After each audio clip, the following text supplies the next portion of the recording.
വിശദമായ വാർത്തയിലേക്ക്. നെയ്യാറ്റിൻകര പൂവാറിലെ ഇരട്ടക്കൊല പ്രതികൾക്ക് ഇരട്ട ജീവപര്യന്തം. 2012 ക്രിസ്തുദാസ്, ആന്റണി എന്നിവരെ കൊലപ്പെടുത്തിയ കേസിലെ 6 പ്രതികൾക്കാണ് ശിക്ഷ വിധിച്ചത്. 1-ാം പ്രതി സെൽവരാജ്, 2-ാം പ്രതി ജോൺ ഹസൻ, 3-ാം പ്രതി ആരോഗ്യദാസ്, 4-ാം പ്രതി അലോഷ്യസ്, 6-ാം പ്രതി ജൂസാബി, 7-ാം പ്രതി ബെർണാഡ് ജേക്കബ് എന്നിവർക്കാണ് ഇരട്ട ജീവപര്യന്തം നൽകിയത്. നെയ്യാറ്റിൻകര ജില്ലാ additional district sessions judge Subhash എസിന്റേതാണ് വിധി. ക്രിസ്തുദാസിനെയും ആന്റണിയെയും കൊലപ്പെടുത്തിയതിന് പ്രത്യേകം ജീവപര്യന്തം ശിക്ഷയാണ് വിധിച്ചത്. കേസിൽ 10 പ്രതികളാണ് ഉണ്ടായിരുന്നത്. ഇതിൽ 2 പേർ മരിച്ചു. 2 പേരെ നേരെ മാപ്പുസാക്ഷിയാക്കിയിരുന്നു.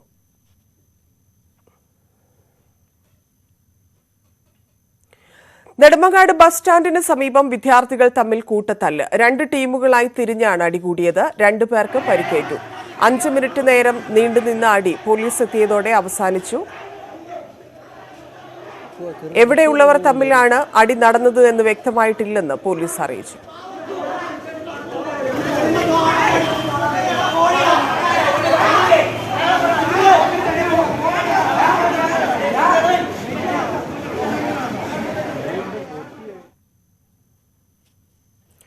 +1 വിദ്യാർത്ഥിനിയെ പ്രണയം നടിച്ച് പീഡിപ്പിച്ച കേസിലെ പ്രതിക്ക് 6 വർഷം തടവും പിഴയും വിധിച്ച് പത്തനംതിട്ട പ്രിൻസിപ്പൽ പോക്സോ കോടതി. പത്തനംതിട്ട പോരുംവഴി 7-ാം മൈൽ സ്വദേശി രഞ്ജിത്തിനെതിരെയാണ് ശിക്ഷ.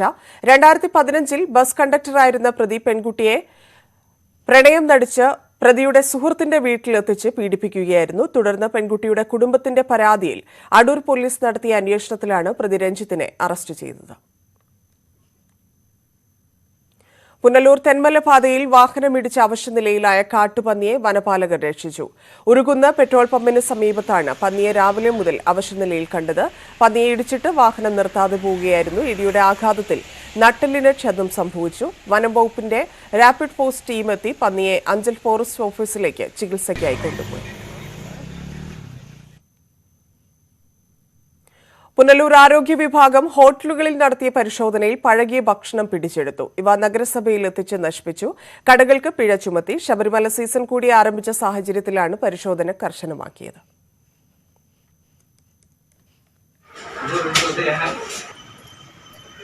പുനലൂർ നഗരസഭ പരിധിയിലെ വിവിധ ഹോട്ടലുകളിൽ നിന്നും ഭക്ഷ്യയോഗ്യമല്ലാത്ത ആഹാര സാധനങ്ങൾ നഗരസഭ ഹെൽത്ത് വിഭാഗം പിടിച്ചെടുക്കുകയുണ്ടായി. ഇത്തരം ഹോട്ടലുകൾക്ക് നിയമാനുസൃത ഫൈൻ ചുമത്തിയിട്ടുണ്ട്. ഗുരുതരമായ ആരോഗ്യ പ്രശ്നങ്ങൾ ഉണ്ടാക്കുന്ന ഇത്തരം ഭക്ഷ്യവസ്തുക്കൾ കണ്ടെത്തിയ സാഹചര്യത്തിൽ തുടർന്നും ശക്തമായ പരിശോധന ഉണ്ടായിരിക്കുന്നതാണ്.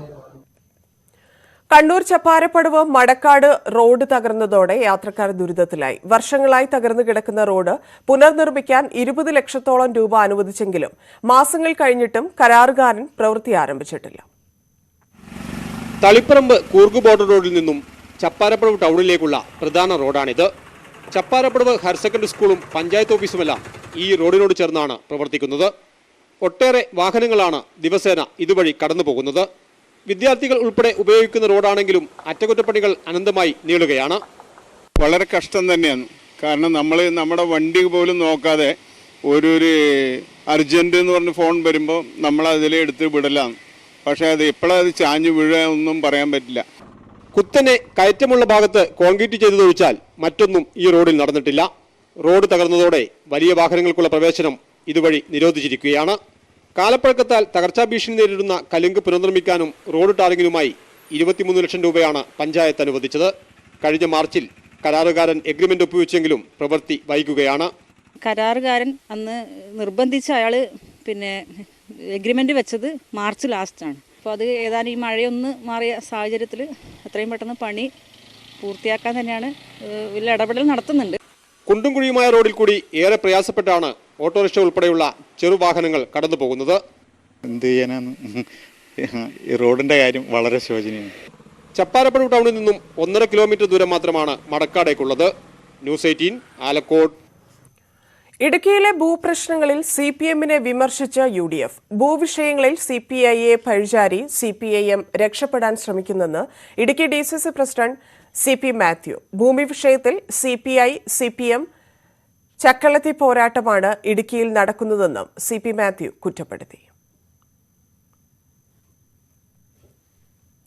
വർക്കല പോസ്റ്റ് ഓഫീസ് മന്ദിരം നിർമ്മിക്കാനായി പതിറ്റാണ്ടുകൾക്ക് മുൻപ് വാങ്ങിയ സ്ഥലം കാട് കയറി നശിക്കുന്നു. പട്ടണ മധ്യത്തിലുള്ള കാട് കയറിയ പുരയിടം നാട്ടുകാർക്ക് ഏറെ ബുദ്ധിമുട്ടുണ്ടാക്കുന്നു.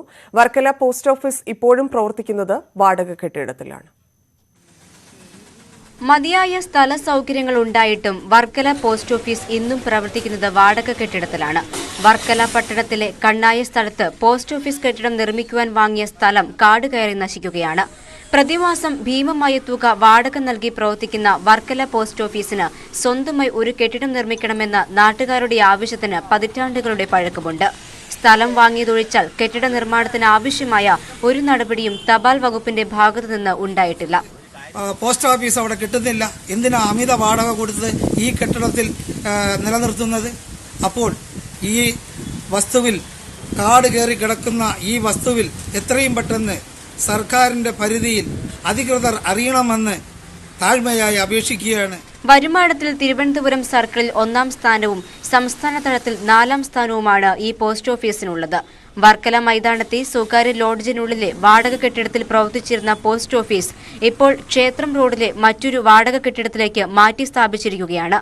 പ്രതിമാസം ഏകദേശം 7 ലക്ഷത്തോളം തപാൽ ഉരുപ്പടികൾ ഈ ഓഫീസിൽ കൈകാര്യം ചെയ്യുന്നുണ്ട്. തീർത്ഥാടന വിനോദസഞ്ചാര മേഖല കൂടിയായതിനാൽ വിദേശികളടക്കമുള്ളവർ speed post, parcel service, instant money transfer തുടങ്ങിയ സേവനങ്ങൾക്ക് വർക്കല പോസ്റ്റ് ഓഫീസിനെയാണ് ആശ്രയിക്കുന്നത്. ന്യൂസ് 18 വർക്കല. ശബരിമലയിൽ തീർത്ഥാടന കാലം.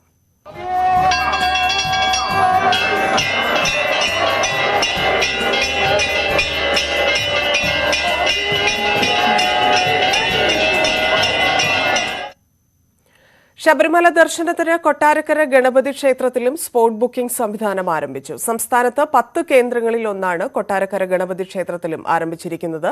കൊല്ലം റൂറൽ ജില്ലാ പോലീസ് മേധാവി രവി IPS ഉദ്ഘാടനം നിർവഹിച്ചു. ബുക്ക് ചെയ്ത് 48 മണിക്കൂറിനുള്ളിൽ അയ്യപ്പഭക്തർക്ക് ദർശനം നടത്താവുന്ന സ്പോട്ട് ബുക്കിംഗിനായി 24 മണിക്കൂർ സേവനമാണ് ഒരുക്കിയിരിക്കുന്നത്. Aadhaar card, passport, voter ID card എന്നിവ ഉപയോഗിച്ച് ഇവിടെ സ്പോട്ട് ബുക്കിംഗ് ചെയ്യാവുന്നതാണ്. ഇന്ന് വരുന്ന സ്വാമിമാർക്ക് ഇന്ന് വൈകിട്ടത്തേക്കോ അല്ലെങ്കിൽ നാളത്തേക്കോ ദർശനം കാണാൻ വേണ്ടിയിട്ട് നമുക്ക് സ്ലോട്ട് നോക്കി കറക്റ്റ് ടൈം നോക്കി നമുക്ക് ബുക്ക് ചെയ്യാൻ പറ്റും. കോവിഡ് വാക്സിനേഷൻ പൂർത്തീകരിച്ച സർട്ടിഫിക്കറ്റ്, RT-PCR ടെസ്റ്റ് നടത്തിയ പേപ്പറുകൾ തീർത്ഥാടകർ കയ്യിൽ കരുതണം. സ്പോട്ട് ബുക്ക് ചെയ്തവർക്ക് പമ്പയിലെത്തി വെർച്വൽ ക്യൂ വഴി ദർശനം നടത്താവുന്നതാണ്. Aadhaar card, passport, voter ID card, പിന്നെ ഫോട്ടോ നമ്മൾ ലൈവായിട്ട് എടുക്കുകയാണ് ചെയ്യുന്നത്.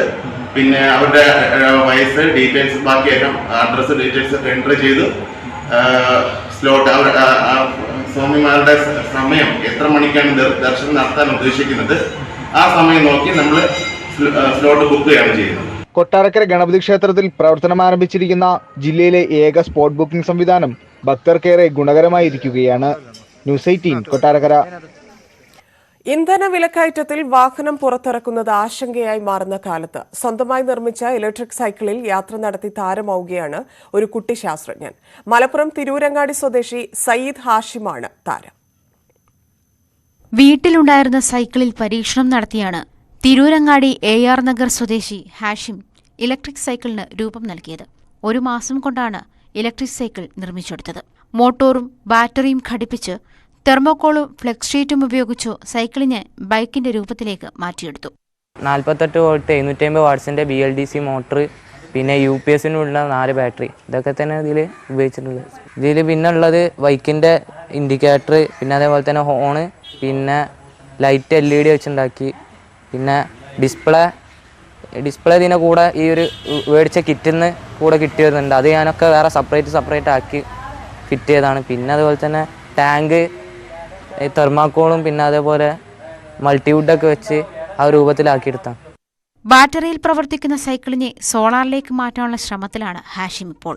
വേഗതയും കിലോമീറ്ററും അറിയാൻ കേടായ സ്മാർട്ട് ഫോൺ ഘടിപ്പിച്ച് സൈക്കിളിൽ ഡിസ്പ്ലേയും ഒരുക്കിയിട്ടുണ്ട്.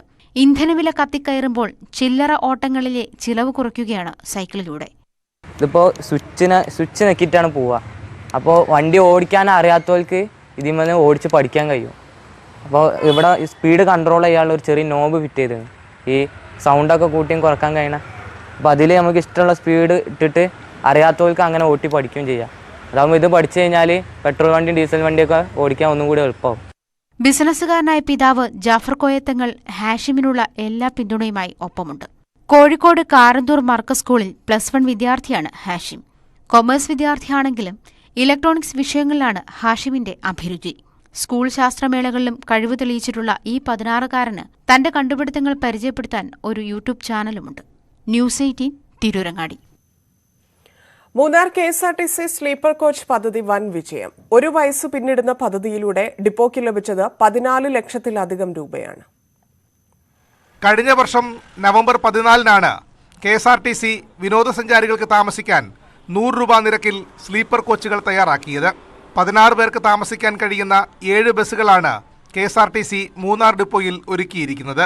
കഴിഞ്ഞ 1 വർഷത്തിനുള്ളിൽ 12,073 പേരാണ് ബസ്സുകളിൽ താമസിച്ചത്. 14 ലക്ഷത്തിലധികം രൂപയാണ് ഇതിലൂടെ KSRTCക്ക് ലഭിച്ചത്. പദ്ധതി വൻ വിജയമാണെന്ന് അധികൃതർ പറഞ്ഞു. ഒത്തിരി പേര് ഇതിനെ ആശ്രയിക്കുന്നുണ്ട്. വളരെ തുച്ഛമായ റേറ്റിൽ 100 രൂപ നിരക്കിൽ നല്ല രീതിയിൽ അവർക്ക് മൂന്നാർ വരുമ്പോൾ താമസ സൗകര്യം ഒരുക്കി കൊടുക്കുന്നതിൽ KSRTCക്ക് നല്ല ചാരിതാർത്ഥ്യമുണ്ട്. അതിന് നല്ല വിജയമാണ് ഇതുവരെ ഉള്ളത്. KSRTCയുടെ ടിക്കറ്റ് ഇതര വരുമാന വർധനവിന്റെ ഭാഗമായി MD ബിജു പ്രഭാകറിന്റെ ആശയത്തെ തുടർന്നാണ് സ്ലീപ്പർ കോച്ച് പദ്ധതി തുടങ്ങിയത്. പദ്ധതി വിജയമായതിനെ തുടർന്ന് ഈ വർഷം ജനുവരി 1 മുതൽ ടോപ്പ് സ്റ്റേഷനിലേക്കും ഫെബ്രുവരിയിൽ കാന്തല്ലൂരിലേക്കും 2 സെറ്റ് സീയിങ് സർവീസും തുടങ്ങിയിരുന്നു. ന്യൂസ് 18 മൂന്നാർ. ഇടവേളയ്ക്ക് ശേഷം നാട്ടുവർത്തമാനം തുടരും.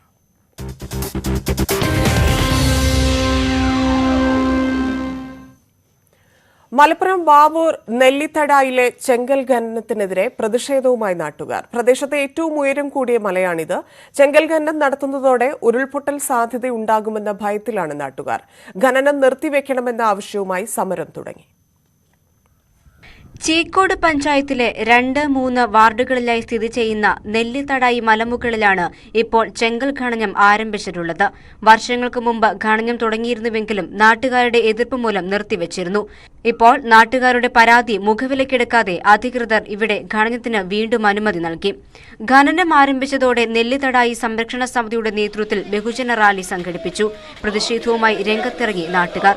ആദ്യഘട്ടം വാഹന പ്രചരണ ജാഥയും പ്രതിഷേധ പ്രകടനവും നടത്തി. ഒരു ചെങ്കൽ ഖനനം ഉണ്ടായി കഴിഞ്ഞിട്ടുണ്ടെങ്കിൽ സ്വാഭാവികമായിട്ടും അവിടെ വെള്ളം കെട്ടി നിൽക്കുന്നതിന്റെ ഭാഗമായിട്ട് ഒരു കവളപ്പാറയെ പോലുള്ള ഒരു പൊട്ടലുണ്ടായിട്ടുണ്ടെങ്കിൽ ഈ നാടിന് താങ്ങാൻ കഴിയുന്നതല്ല. ശ്മശാനം അടക്കമുള്ള ഒരു ഭൂമിൻ്റെ വക്കത്താണ് ഇത് സംഭവിക്കുന്നത്.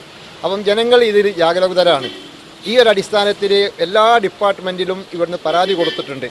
ഈ കല്ല് വെട്ടുന്ന ആളുകളും ഡിപ്പാർട്ട്മെൻറ്റും ഈ ജനങ്ങളുടെ ജീവനെ സംരക്ഷിക്കണമെന്ന് ഞങ്ങൾ വിനീതമായി അഭ്യർത്ഥിക്കുകയാണ്. സ്വാഭാവികമായിട്ടും ഇപ്പം വെട്ട് തുടങ്ങിക്കഴിഞ്ഞാൽ ഭാവിയിൽ മറ്റുള്ള ഇടങ്ങളിലൊക്കെ എത്തി അവിടെ വെള്ളം കെട്ടി നിൽക്കുന്ന സംവിധാനം ഉണ്ടാവും ചെയ്യും. അതുവഴി ഒരു പ്രകൃതി ദുരന്തം ഉണ്ടാവുന്ന ഒരു വക്കിലാണ്.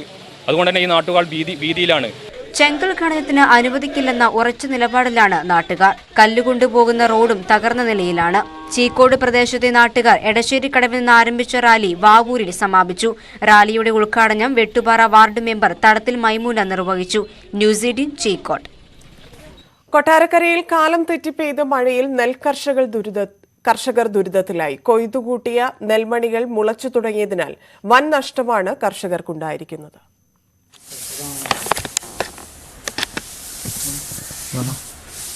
കടം വാങ്ങിയും പണയം വെച്ചുമാണ് പല കർഷകരും കൃഷി ഇറക്കിയത്. വെള്ളപ്പൊക്കമായതോടെ നെല്ലും വൈക്കോലും ഉണക്കി വിൽക്കാൻ കഴിയാത്ത അവസ്ഥയിലായി. കിൻഡൽ കണക്കിന് നെല്ലാണ് വീട്ടിലെ മുറികളുടെ മൂലയിൽ മുളച്ചത്. ഞങ്ങൾ കടം മേടിച്ചും ലോൺ എടുത്തും പലിശയ്ക്കെടുത്തും ഒക്കെയാണ് ഇത് കൃഷി ചെയ്തിരിക്കുന്നത്. ഞങ്ങൾക്ക് ഇനി സപ്ലൈകോയാണ് നെല്ല് സംഭരിക്കുന്നത്. ആ സപ്ലൈകോയ്ക്ക് ഇനി അവർ മുമ്പ് നല്ല നെല്ലായിട്ട് കൊടുത്താൽ അവർ 100-ന് 3 കിലോ ഒക്കെ കുറയ്ക്കും. ഇപ്പോഴാണെങ്കിൽ അവർ പറയുന്ന 5-10 കിലോ വീതം കുറയ്ക്കും. ഞങ്ങൾക്ക് തീരാൻ നഷ്ടമാണ്. ഞങ്ങൾ കഷ്ടപ്പെട്ടാണ് ഇത് കൃഷി ചെയ്യുന്നത്. കരീപ്ര പഞ്ചായത്തിലെ പാട്ടുപുരയ്ക്കൽ, തളവൂർക്കോണം, ഇടയ്ക്കിട മേലാകളിലായി 100 ഏക്കറിലധികം നെൽകൃഷിയാണ് നഷ്ടത്തിലായത്. ഏലായിൽ വെള്ളം കയറിയതോടെ കൊയ്തെടുത്ത നെൽമണികളിൽ പലതും ഉപയോഗിക്കാൻ കഴിയാത്ത അവസ്ഥയിലായി. കൊയ്ത്ത് ഞാൻ തന്നെ ഇത് നിർത്തിവെക്കാൻ പോവുക. കാരണം എന്ന് വെച്ചാൽ നമുക്ക് ഭയങ്കര നഷ്ടമാണ്. ഒരു കൃഷി ചെയ്യുമ്പം ഇരട്ടിക്കിരട്ടി പൈസയാണ് നമുക്ക് നഷ്ടമായിട്ട് വരുന്നത്. കൊയ്ത്തന്ത്രം ലഭ്യമാകാഞ്ഞതിനാൽ അധികം തുക ചെലവാക്കിയായിരുന്നു 100 ഏക്കറിൽ പാടശേഖര സമിതി കൊയ്ത്ത് നടത്തിയത്. കൊയ്ത്തിനാളില്ലാത്ത പ്രതിസന്ധി പരിഹരിക്കാൻ ഗ്രാമീണ തൊഴിലുറപ്പ് പദ്ധതിയിൽ നെൽകൃഷിയും ഉൾപ്പെടുത്തണമെന്നാണ് കർഷകരുടെ ആവശ്യം. ന്യൂസ് 18 കൊട്ടാരക്കര. കൊടിയത്തൂർ സർവീസ് സഹകരണ ബാങ്ക് പന്നിക്കോട് പുതുതായി നിർമ്മിച്ച നാളികേര കോംപ്ലക്സ് മന്ത്രി advocate P A Muhammad Riyas ഉദ്ഘാടനം ചെയ്തു. പ്രതിദിനം 50,000 നാളികേരം വരെ സംസ്കരിച്ച് വെളിച്ചെണ്ണയാക്കാൻ ശേഷിയുള്ള ഏറ്റവും പുതിയ സാങ്കേതിക സംവിധാനങ്ങളോടുകൂടിയ ഫാക്ടറിയാണ് തുറന്നത്. സഹകരണ മേഖലയിൽ വൈവിധ്യവൽക്കരണത്തിന് തുടക്കം കുറിച്ച് 2011 ബാങ്ക് വെളിച്ചെണ്ണ നിർമ്മാണ യൂണിറ്റ് തുടങ്ങിയത്. ഇവിടെ നിന്നും വിപണിയിലെത്തിച്ച വെളിച്ചെണ്ണയ്ക്ക് മികച്ച സ്വീകാര്യതയാണ് ലഭിച്ചത്. ഇതേ തുടർന്നാണ് നിലവിലുള്ള ഫാക്ടറിയുടെ 4 ഇരട്ടി ഉൽപാദന ശേഷിയുള്ള ആധുനിക നാളികേര കോംപ്ലക്സ് പ്രവർത്തനം തുടങ്ങിയത്. നാട്ടിലെ മുഴുവൻ നാളികേര കർഷകർക്കും സുസ്ഥിര വിപണിയും വരുമാനവും ഉറപ്പുവരുത്തുകയാണ് പദ്ധതിയിലൂടെ ലക്ഷ്യമിടുന്നത്. അന്താരാഷ്ട്ര നിലവാരത്തിൽ നിർമ്മിച്ച ഫാക്ടറി സമുച്ചയം കേരള പൊതുമരാമത്ത് ടൂറിസം മന്ത്രി പി എ മുഹമ്മദ് റിയാസ് നാടിന് സമർപ്പിച്ചു. ഈ മേഖലയിൽ കൂടുതൽ തൊഴിലവസരവും ഇതിന്റെ ഭാഗമായി സൃഷ്ടിക്കപ്പെടുമെന്നുള്ളത് എടുത്തു പറയേണ്ടതാണ്. അങ്ങനെ വ്യത്യസ്തമായ രീതിയിൽ ഈ മണ്ണിൽ ഒരു നാളികേര കോംപ്ലക്സ് സ്വാധീനം ചെലുത്തും എന്നുള്ളത് ഏറെ സന്തോഷകരമായ ഒരു കാര്യമാണ്. തീർച്ചയായിട്ടും കൊടിയത്തൂർ സർവീസ് സഹകരണ ബാങ്കിന്റെ ഈ നൂതന ആശയം ജനങ്ങൾക്ക് ഫലപ്രദമായി നടപ്പിലാക്കി മുന്നോട്ട് പോകുന്നതിലൂടെ ഇത് മറ്റ് ഇടങ്ങളിലും പിന്തുടരാവുന്ന ഒരു പ്രവർത്തനമായി മാറും. നബാർഡിന്റെ 5 കോടി രൂപയുടെ സാമ്പത്തിക സഹായത്തോടെയാണ് പുതിയ കെട്ടിടം നിർമ്മിച്ചത്. നിലവിലുള്ള ഫാക്ടറിക്ക് തൊട്ടടുത്ത് തന്നെയായി ബാങ്ക് സ്വന്തമായി വാങ്ങിയ സ്ഥലത്താണ് കെട്ടിടം. പ്രതിദിനം 50,000 നാളികേരം വരെ സംസ്കരിച്ച് വെളിച്ചെണ്ണയാക്കാൻ ശേഷിയുള്ള ഏറ്റവും പുതിയ സാങ്കേതിക സംവിധാനമാണ് ഇവിടെ ഒരുക്കിയിരിക്കുന്നത്. Lindo Joseph MLA factory plan switch on കർമ്മം നിർവഹിച്ചു. ചടങ്ങിൽ bank president V Vaseef, Kerala bank director E Ramesh Babu, കാർഷിക വികസന ബാങ്ക് പ്രസിഡന്റ് ടി വിശ്വനാഥൻ, ഗ്രാമപഞ്ചായത്ത് പ്രസിഡന്റ് ഷംലൂലത്ത് എന്നിവർ പങ്കെടുത്തു. ന്യൂസ് 18 കൊടിയത്തൂർ. കണ്ണൂർ കണ്ണോത്തുംചാലിൽ പുലർച്ചെ ലോറിക്ക് തീപിടിച്ചു. കോഴിക്കോട് നിന്ന് കണ്ണൂരിലേക്ക് ഫാൻസി സാധനങ്ങൾ കയറ്റി വരികയായിരുന്ന കർണാടക രജിസ്ട്രേഷൻ ലോറിക്കാണ് തീപിടിച്ചത്. ആളപായമില്ല. ഓടിക്കൊണ്ടിരുന്ന വണ്ടിയുടെ മുൻഭാഗത്തു നിന്ന് തീ പടരുകയായിരുന്നു. ലോറിയിലെ സാധനങ്ങളെല്ലാം കത്തിനശിച്ചു. കണ്ണൂരിൽ നിന്നുള്ള അഗ്നിരക്ഷാ സേനയും പോലീസും എത്തിയാണ് തീയണച്ചത്.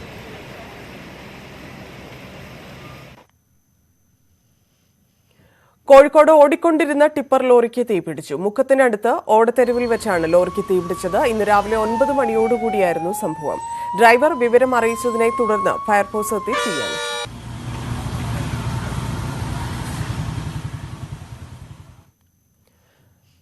കൊട്ടാരക്കര ഏനാത്ത് പാലത്തിന് സമീപം ചരക്ക് ലോറി മറിഞ്ഞു. എതിർദിശയിൽ വന്ന കാർ ലോറിയിലേക്ക് പാഞ്ഞുകയറി. കാറിലുണ്ടായിരുന്ന 3 പേരെയും ലോറി ഡ്രൈവറെയും പരിക്കുകളോടെ കൊട്ടാരക്കര താലൂക്ക് ആശുപത്രിയിൽ പ്രവേശിപ്പിച്ചു. പുലർച്ചെ 6 മണിക്ക് MC റോഡിലാണ് അപകടമുണ്ടായത്. കൊടുവള്ളി ഫ്ളൈ ഓവർ തുരങ്കപാതയ്ക്കായുള്ള സ്ഥലം ഏറ്റെടുക്കൽ നടപടിക്കിടെ പ്രതിഷേധം. വ്യാപാരികളിൽ ഒരു വിഭാഗം കടകൾ അടച്ച് പ്രതിഷേധിച്ചു. പ്രതിഷേധ സാധ്യതയെ തുടർന്ന് പോലീസ് സുരക്ഷ ഏർപ്പെടുത്തിയിരുന്നു. കൊടുവള്ളിയിലെ ഗതാഗത കുരുക്കിന് പരിഹാരമായിട്ടാണ് ഫ്ളൈ ഓവർ നിർമ്മിക്കുന്നത്.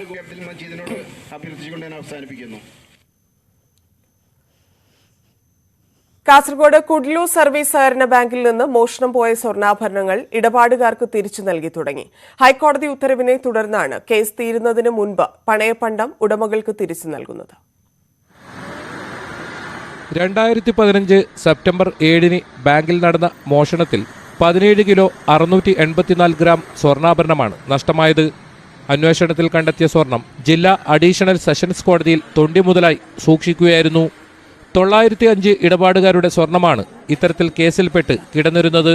ബാങ്ക് അധികൃതർ ഹൈക്കോടതിയെ സമീപിച്ചതിനെ തുടർന്ന് സ്വർണം ഇടപാടുകാർക്ക് തിരിച്ചു നൽകാൻ ജൂലൈ 16 ഹൈക്കോടതി ഉത്തരവിട്ടു. ഇതേ തുടർന്നാണ് സ്വർണം കൈമാറുന്നതിന് അവസരമൊരുങ്ങിയത്. ജനങ്ങളെ തിക്കുതർക്കാൻ ഒഴിവാക്കാൻ വേണ്ടി നമ്മൾ ഒരു ദിവസം പരമാവധി 20 പേർക്ക് കൊടുക്കും. എന്നുള്ള ഡേറ്റ് ഓരോ ഡേറ്റ് വരുന്ന ആൾക്കാർക്ക് ഓരോ ഡേറ്റ് കൊടുത്തിട്ടുണ്ട്. ഇപ്പോൾ ഏത് രീതി വരണം പറഞ്ഞാൽ അപ്പോൾ ഇപ്പോൾ നാളെ വരുന്ന ആൾക്കാർക്ക് നാളെ ഡേറ്റ് കൊടുക്കും, മറ്റന്നാൾ വരുന്ന ആൾക്കാർക്ക് മറ്റന്നാളത്തെ ഡേറ്റ് കൊടുക്കും. അതേ രീതി നമ്മൾ ആൾക്കാരെ ഒന്ന് തിരക്ക് ഒഴിവാക്കാൻ വേണ്ടി പരമാവധി കൊടുത്തിട്ട് തീർക്കാൻ വേണ്ടിയിട്ടാണ് നമ്മൾ ശ്രമം. നമ്മളെ പൊന്ന് രണ്ടാമതും ഉണ്ട് തിരിച്ചു കിട്ടി. നമ്മളെ മാനേജർ സെച്ചു നല്ലോണം ഉത്സാഹിച്ച് കഷ്ടപ്പെട്ട് ഞങ്ങൾക്കും വേണ്ടിയിട്ട് ഇതിന് മുൻപ് കളവ് പോയ പൊന്ന് ഞങ്ങൾക്ക് തിരിച്ചു കിട്ടിയിട്ടില്ല. അപ്പോൾ ഈ സെച്ചു മെമ്പർ നല്ലോണം ഉത്സാഹിച്ചിട്ട് ഞങ്ങൾക്ക് തിരിച്ചിട്ട് തന്നിന് ഉണ്ടെന്ന് പറയുന്നു ബേജാറാക്കണം. അതിപ്പോൾ ഞങ്ങൾക്ക് കിട്ടി. 1000 നിങ്ങൾക്കും ഞങ്ങൾക്ക് തന്നതിന് സെറ്റ് മെമ്പറിനും അഭിനന്ദിച്ചിട്ട് 1000 എന്ന് പറയും. കോടതി നടപടികളിൽപ്പെട്ട് സ്വർണം തിരിച്ചു കിട്ടാത്തതിനെ തുടർന്ന് പ്രതിസന്ധിയിലായ ഇടപാടുകാർക്ക് ആശ്വാസമാണ് ബാങ്കിന്റെ നടപടി. ദിവസവും 20 പേർക്ക് വീതം സ്വർണം തിരിച്ചു നൽകും. ആദ്യം 455 പേർക്കാണ് നൽകുക. ന്യൂസ് 18 കാസർഗോഡ്. വിവിധ ആവശ്യങ്ങൾ ഉന്നയിച്ച് സപ്ലൈകോ നാഷണൽ എംപ്ലോയീസ് അസോസിയേഷൻ അവകാശ സംരക്ഷണ വാഹന പ്രചാരണ ജാഥ ആരംഭിച്ചു. കാസർഗോഡ് നിന്ന് ആരംഭിച്ച ജാഥ 29-ന് തിരുവനന്തപുരത്ത് സമാപിക്കും. വിലക്കയറ്റം തടയുക, ശമ്പള പരിഷ്കരണം നടപ്പിലാക്കുക എന്നിവയാണ് പ്രധാന ആവശ്യങ്ങൾ. രാജ്മോഹൻ ഉണ്ണിത്താൻ MP ജാഥ ക്യാപ്റ്റൻ R വിജയകുമാറിന് പതാക കൈമാറി ഉദ്ഘാടനം ചെയ്തു. രാജ്യത്ത് എല്ലാവരും വാക്സിൻ എടുത്ത് കോവിഡിനെ പ്രതിരോധിക്കാൻ സജ്ജരാണെന്ന് ഉറപ്പാക്കാൻ നെറ്റ്വർക്ക് 18 പ്രതിജ്ഞാബദ്ധമാണ്. അതിനായുള്ള ബോധവൽക്കരണമാണ് ഫെഡറൽ ബാങ്കുമായി ചേർന്ന് നടത്തുന്ന Sanjeevani campaign. Health expert Apollo 24/7 ഈ ദൌത്യത്തിൽ പങ്കാളിയാകുന്നു. കൂടുതൽ വിവരങ്ങൾക്ക് moneycontrol.com/sanjeevani എന്ന വെബ്സൈറ്റ് സന്ദർശിക്കുക. നാട്ടുവർത്തമാനം പൂർണ്ണമാവുന്നു. കൂടുതൽ വാർത്തകൾക്ക് malayalam.news18.com.